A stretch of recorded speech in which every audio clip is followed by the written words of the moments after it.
up towards 4 minutes after 7 o'clock in Trinidad and Tobago. I wouldn't call any names, but somebody in our team was just saying, who's that singing there? What are you going to do? And when they mentioned David Rudder, they said, who? And anyway, I'm not calling any names this morning. Well, we're now going to chat with the mayor of Port of Spain, Joel Martinez. So I'm sure he's well aware of the talents of David Rudder, to get an update on how things have been going in the capital city following the lifting of COVID-19 restrictions, the response of the public to the return of the wrecker, and he'll also give us an update on his restoration project for the capital city. Mayor, very, very kind of you to take the time to be with us this morning. Good morning, Sir Fazeer, and good morning to your station, and good morning to your listening public, and all the technical people that work with you. Good morning from the Mayor of Port of Spain to the City of Port of Spain. Well, I think you cover everything already with that greeting. So the wrecker on the rampage again? No, if the wrecker, when the wrecker returns, it will not be on the rampage. So it hasn't returned as yet? We haven't started as yet, but when you look at what is going on in the city, there's a lot of congestion, there's a lot of complaints from corporate Port of Spain, and I have been talking to the Ministry of Works, the Traffic Management Division. I spoke with the Commissioner of Police on it, I spoke with DOMA on it, and we are trying to come to some form of resolution as to how to tackle the congestion in the city of Port of Spain. So it will include the possibility of towing. It will also include maybe traffic wardens and police officers doing ticketing, their duty as such, and maybe some changes to the traffic, how we deal with traffic, because up to yesterday, I had my regional coordinating meeting, and I was talking to a PTSC, which is Public Transport, the Public Transport Service Corporation, and we were talking about the hop-on, hop-off bus system in the city, which is having some difficulty traversing some of the streets when you have double parking or indiscriminate parking. And you know, Mayor, I don't think there's any argument about the irresponsible way people drive and park and so on. But I'll be interested in hearing what was the input of DOMA, because I recall Gregory Aboud, the president of DOMA, condemning the behavior of the wrecker and the way they do things and the way they seem to be like predators waiting for somebody within seconds of parking improperly and then towing away their vehicle without following the due process. What was the input of DOMA in this? All right, so that is DOMA's concern, and we have taken that concern into consideration. The thing about it is that yes, there have been indiscriminate wrecking, and if you understand the system, the wrecker gets it's a $500 fee. The wrecker gets $300. The corporation or the police gets $200. Out of that, we pay the police officer, and we also deal with all the cost. So out of the $200, we have to organize a car park. We have to organize to pay the police officer. We have to be able to, there are a number of expenses attached to it that we have to put together. The thing about it is that the only person allowed to pick up the car is the police officer. So what we have found is that the police officer was a bit overzealous when coming to picking up vehicles at various places. And I would call that, when you call, we say indiscriminate wrecking, and we have indiscriminate parking. The thing about it is that both of them can exist in the same in the same space. So we are working on reducing indiscriminate wrecking, because it is not something that we really want to see happen, and that's why we have stopped it in the first place. It wasn't stopped because of COVID. It was stopped before COVID because the corporation had discovered some anomalies, and we wanted to really make sure that this does not continue. And I called out to anyone who will indiscriminately wrecked to inform the mayor of it, and I will deal with the matter because there are cameras on the record to see if really and truly the record was not doing what it was supposed to do. And Okay. really and truly, what's supposed to happen is that you're supposed to look around, make sure, find out before you can tow a vehicle away. I hear you on that, Mayor. And I know we want to get to the issue of the restoration and the rejuvenation of our capital city. Yeah. But you know I have to ask you, because I understand you were quite upset when you had an interview with I-95.5 FM a couple of mornings ago with the line of questioning about the Wildflower Park situation. And indeed, you know, I've always kind of been on your case about the Columbus statue situation. Now, just in relation to that, do you have any jurisdiction over the Wildflower Park situation where there's the sign, and we know this from the Horticultural Services Division, basically saying no sporting events, no training of dogs, no driving or parking, no public gatherings without written ministry approval. And the feeling is that this, and I understand it happens at Palmies Park as well down south, this is the privileged people of Trinidad and Tobago using the authorities to keep people away from public spaces. Do you have any jurisdiction in that area? All right, first of all, you see, I got vexed yesterday. So you're trying to get me more vexed. There's a competition. Who could get me more vexed? Maybe. Well, all right. No, I wasn't really vexed. I was just taken aback because I was trying to explain to the audience and to the questioning that I have no jurisdiction over Wildflower Park. First of all, it's the Ministry of Agriculture. They have they manage the Wildflower Park. They manage the Botanic Gardens. They manage the Queens Park Savannah, which is the inside of the Savannah. We deal with the outside of the Savannah, which is where the people walk and you sit, and that's where the Port of Spain Corporation manages. So the Wildflower Park really is managed by the Ministry of Agriculture. I have no jurisdiction there. I don't even check and see if there's any form of violations taking place with regard to how they manage their park. That's their business. Okay, I'm glad you were able to make that clarification so that we can understand as far as any sort of legal responsibility in that regard. Yeah. And you also made that clear as far as the Columbus statue situation, and we're still waiting on the Prime Minister to follow through on his promise for consultation in that regard. So let's move along now to the issue of the capital city itself and restoration and rejuvenation. Revitalization. Sorry, revitalization. Thanks for the correction. What is happening in that area? Well, the revitalization process has begun, and I have been meeting with the various stakeholders, and that would be UDCOT, the Office of the Prime Minister. There is Ministry of Planning. There is the Ministry of Local Government. There's the Ministry of Tourism, Culture, the Arts. And there's the Ministry of Housing and so on. So there are lots of involvement. What happens normally is that all these various ministries and government bodies and private sector all operate in different spheres and different silos. And what we are trying to do is bring everything together so that when we make decisions, the decisions are one across the board. And it's really to move away a lot of the bureaucracy, but to be able to get all the various institutions to work in tandem and in unison with trying to get the revitalization process going. And it's very similar to like what you would call the ease of doing business. Well, exactly. I mean, the question is, and as someone who would have come from the private sector as well, are you making any headway? That is the bottom line. Are you able to get these various organizations, and again, maybe the issue it might be funding as well, given the economic circumstances. Are you making any headway in actually getting things done?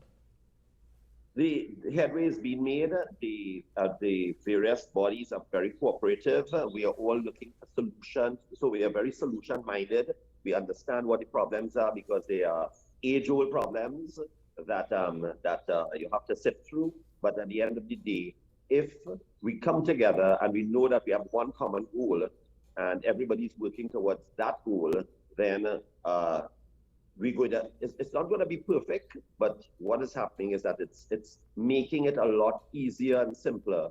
And because everybody's all tuned in to revitalization, we want to see the development of the city of Port of Spain happen in our time. And now it means that we are working vigorously together to get it done.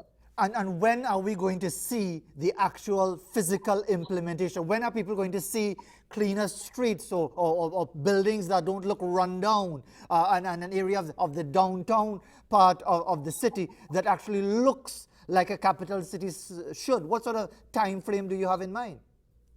Well, I wish, let's put it this way, I wish it was before today that we could actually have an interview and you could say, yes, Mayor Martinez, I am seeing a marked difference in how the city is conducted and the structure.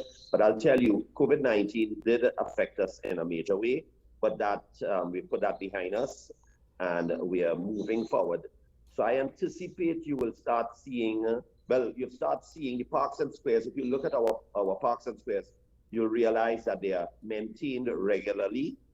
We would like to get it done even much better than it is currently happening, but that is to be able to get our employment to be able to move in a direction where they can see, where they can think of the pride and the benefit and the asset that we have in our city, and they are the caretakers of the asset. Once they can think of it from that perspective, we are getting somewhere. We have implemented a number of issues where to wash down the streets and things like that, but I think we need to do more than that. We are working with the homeless. We are almost close to the end of a mediation with regard to how we tackle and we deal with the homeless and find a home for the homeless. So which means that Social Development Ministry, the Port of Spain Corporation and the Homeless Assistance Office have come to a conclusion as to how we are going to manage and assist in developing and working with the homeless. It involves the police, it involves mental health, and so on. And that is really and truly one of our major bugbears that we really need to cross, because when you see the homeless in the city and they look stink and dirty, and you see that image, it is what turns off a lot of people. And sometimes the pavement is clean, but because they are sitting on the pavement, it looks, the image that you get really and truly is not the image that you want to see in the revitalization of a capital city. And I hear you on that, you know, Mayor, time goes by so very quickly, but we still have a few minutes left in our discussion. But I have to ask you, you don't feel you're bouncing your head against a brick wall when we have these discussions on these issues, because you try your best to sound hopeful, but it seems there's so much bureaucracy, so much red tape, so many either funding issues or this department is dealing with that department and it's really this department responsibility to put the shovel on the other side of the wall instead of this side of the wall. And we have basically a hotel homeless right in front of the banks on Independence Square, essentially. And here we are after, what, 30, 40 years we've been talking about these issues and we're still talking about it, Mayor. You don't feel that frustration? You know, yes, and I can't disagree with you on that. I sometimes feel that the wheels of progress move too slowly. I wish I could have. I wish we didn't have that much bureaucracy and we didn't have that much spades in the bucket that makes it that difficult. But you know, when you're trusted into a leadership role and you're accustomed to getting things done, there's always that hope and sense of feeling that you can make a difference. And if I was to give up, then imagine who comes behind me or who's under my purview or my command that they will give up. So the thing about it is that I'm a strong-minded person. I feel that I'm making progress. I know that progress is being made, but I wish it could move a lot faster and that we could get to that stage where you Fazeer, and the other citizens of Port of Spain and Trinidad and Tobago can see a revitalized capital city in not too distant future. I have hope that it will be done, and I'm of the belief that we will see it in our time, and because it's just around the corner, and things are already happening because we have made a tremendous amount of progress just breaking down the silos between the different ministries and the various organizations. I think the average citizen in Port of Spain want to see something good happen to the city because it's our city, it's nobody else's own. I think we have what it takes inside of us. We will get there, and I feel that we have the we have the vibe to get it done. If we keep talking about it and we keep doing something about it and we make 1 inch every day, we're making progress. How much of it essentially comes down to the enforcement of the existing laws? Because we always talk about many different things. How much of it, as far as the issue of vagrancy, the issue of as we highlighted at the start of our discussion, improper parking, irresponsible parking, and so on, and doing things, implementing our laws that are already there, and actually ensuring that Port of Spain, at least in that regard, becomes more law-abiding. Wouldn't that be how difficult is that to implement? Well, look at it this way: because we have been a society where we relax, we have a doke attitude, that sort of thing. But not everybody does. There are a lot of people, just like in the ministries, there are a lot of people, and the Port of Spain Corporation, there are a lot of people who want to work. There are people who are dedicated to their job. There are people who come to work on time and leave after 4 in the afternoon. But there also are people who come late and leave early. And what we have to do is to get the discipline going. The discipline of our society needs to get better. Okay, so let me ask you that. I know I don't want you to get vexed or get upset, but we just have a few seconds. How do you do that? How do you know that there are people watching right now? No matter what Martinez now, he could say what he want. They can't move me from my position. The union could be up in the tail, and if I could just sit down and do whatever I want, Martinez could talk from now till kingdom come. Nothing going to change. And yes, that is so. You have people who think like that, but you have people who don't. So the thing about it is that you rally those who will, and you hope that the person who you can't move may eventually have some kind of compassion inside of them to move. The thing about it is that we are not designed to be hopeless people who don't want to progress and things like that. We are a nation that wants to move forward. We the first line of our of who we are is production and tolerance. I thought you was going to say the first line of the anthem is forged, which is why we're such a bogus country. No. When they said forged, then it was forged. Go forge. I know that. You know it's a play on words as well. But Mayor, yeah, I understand your frustration in that regard, but let me just give you a few seconds to just give your final word on as to exactly see this revitalization coming into being. I am seeing progress. The various institutions are working feverishly to get it done. I believe that that we have a beautiful city. Port of Spain is well known around the world.